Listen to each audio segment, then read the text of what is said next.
Hello everyone, kali ini kita akan masak asem-asem bandeng. Cus, langsung masak.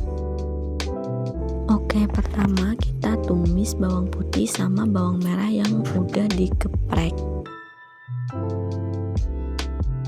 Kemudian kita tumis juga ada serai, daun salam, daun jeruk, jahe, kunyit, dan lengkuas yang udah kita geprek semua ya guys.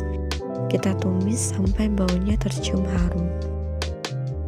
Kemudian kita masukkan air secukupnya. Lalu kita masukkan air asam jawa.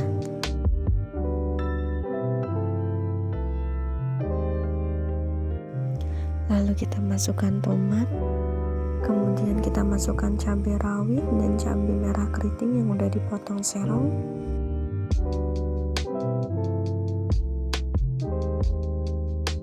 Kemudian kita masukkan ikan bandeng yang udah kita cuci bersih.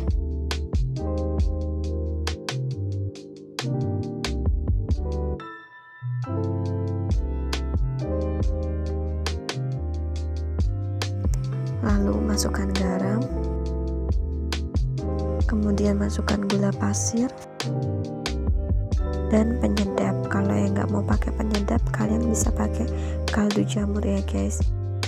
Kalau yang suka kemangi, kalian bisa tambahin kemangi. Karena aku lagi nggak ada kemangi, jadi aku nggak pakai itu.